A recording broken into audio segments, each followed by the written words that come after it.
آپ صلی اللہ علیہ وسلم جیسے ہی داخل ہو رہے تھے سب لوگ پکار اٹھے کہ امین آ گیا، امین آ گیا، صادق آ گیا، ہم اس کے فیصلے پر راضی ہیں۔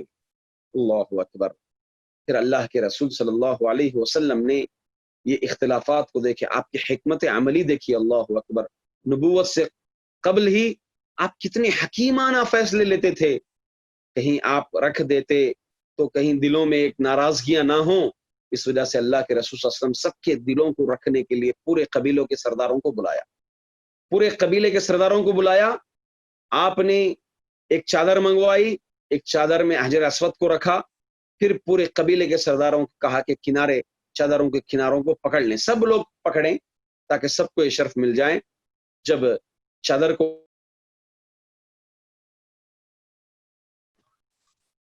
آپ اپنے ہاتھوں سے حجر اسود کو اٹھائے، حجر اسود کو اٹھا کر کے اس جگہ پر رکھ دیا۔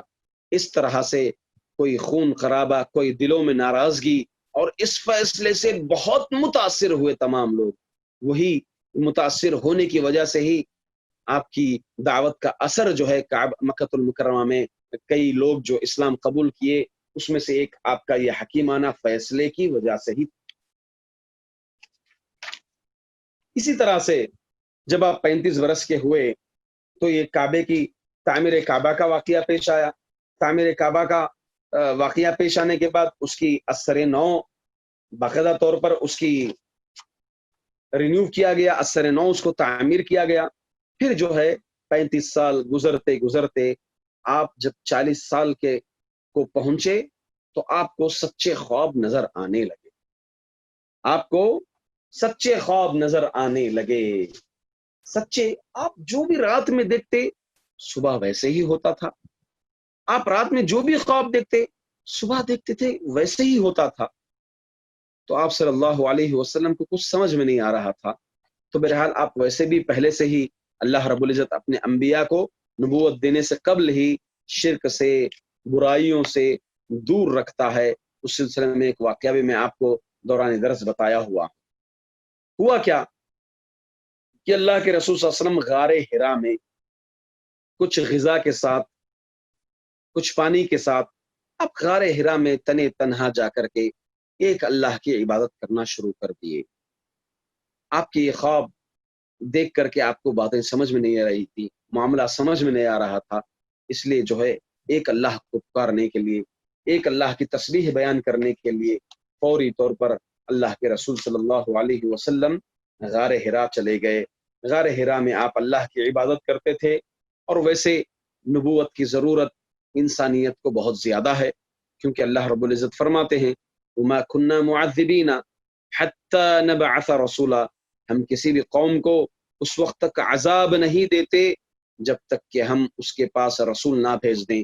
تو ایسی بربریت، ظلم والے معاشرے میں اللہ رب العزت جو ہے اللہ کے رسول صلی اللہ علیہ وسلم کو نبوت سے نوازا تھا، نبوت عطا کی تھی اللہ رب العزت نے آپ صلی اللہ علیہ وسلم کو۔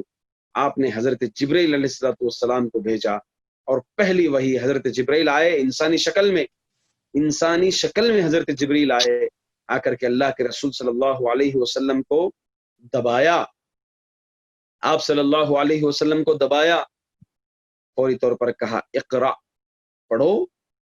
اللہ کے رسول صلی اللہ علیہ وسلم نے کہا ما انا بقاری، ارے میں پڑھنے والا نہیں ہوں، میں تو ایک امی نبی ہوں، میں تو ایک امی ہوں۔ پھر دبایا، کہا کہ اقرا، پھر کہا کہ ما انا بقاری، میں پڑھنے والا نہیں ہوں۔ پھر تیسری